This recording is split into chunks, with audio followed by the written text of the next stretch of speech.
the week after the SEC tournament, we had exams, so we gave him a little bit of a break, but we still paid attention to the fitness.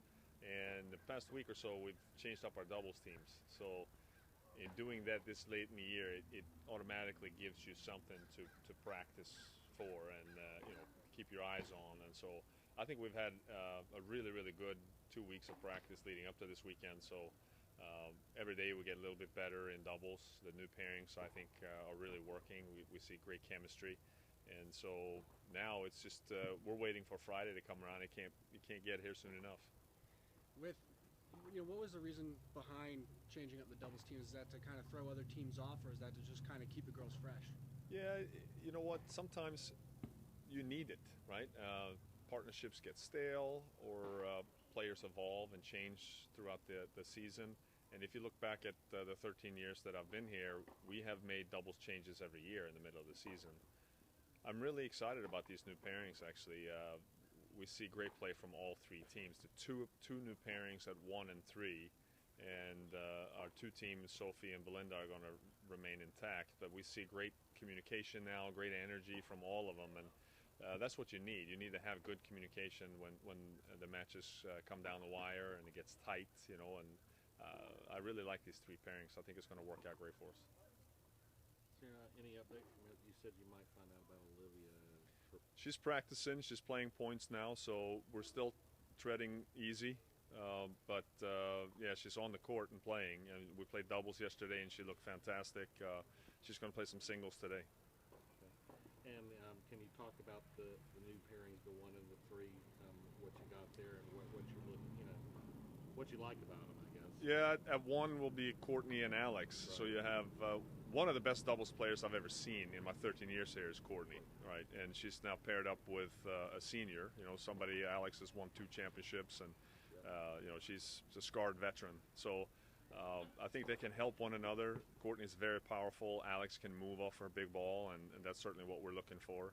And then at 3, it sort of depends on how Olivia's foot is holding up. There might be Brianna and Stephanie if Olivia is only playing singles, or it might be Brianna and Olivia if her foot is okay. So both Olivia and Stephanie hit the ball really hard, and I think that's going to be something that's going to help Bri, move some. So, but they all get along great, and they're showing great chemistry. So, and that's probably the number one thing that we're hoping to achieve here is some spark. Mm-hmm. And 3 weeks, it'll be 3 weeks since you actually played a match. Just talk about, how excited the girls are to finally.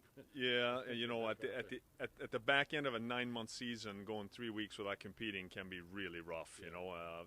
We practice so much, and it's just one more day of practice. But we've tried to have a theme to just about every practice to get them entertained, and I do think the double switch has helped.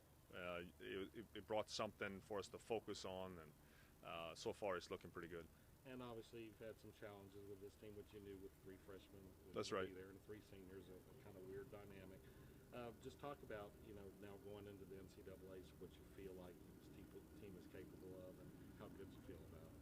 Well, from what I see on the practice court here, this is as good as we've played in doubles all year, and I think that can really be beneficial. So in the 4-3 matches we've lost, a few of them this year, the doubles part could have really helped. And so, generally, in our seasons here, if we've won the doubles point, we've been an overwhelming favorite to win the match. And I think the same goes for this NCAA tournament. If we can be successful the first point, not that it's do or die, but it certainly is going to really help us if we can win the doubles point against the better teams.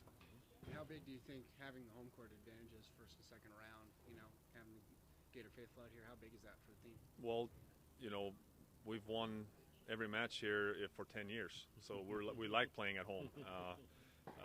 Certainly the fans, the weather, all those things play a part, but our players generally play better on our courts. And so, Friday I'm sure we'll be rusty. I mean, that goes without saying, 3 weeks without competing, but I'm hoping we can play our way through that, and if we're successful, we'll get a lot of confidence for if we win to play on Saturday. You're talking about the weather. I know it's going to get much hotter here in the next week or so.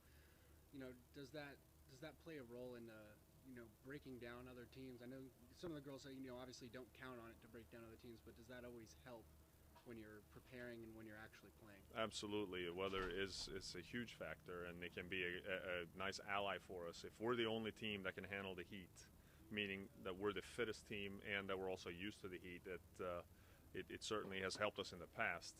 We have a saying here that fatigue makes a coward of us all, and if we're the fittest team, at the tail end of a long singles match, it usually helps to be the fitter player. Thank you. Thanks, Thank you, Coach. guys. Appreciate it.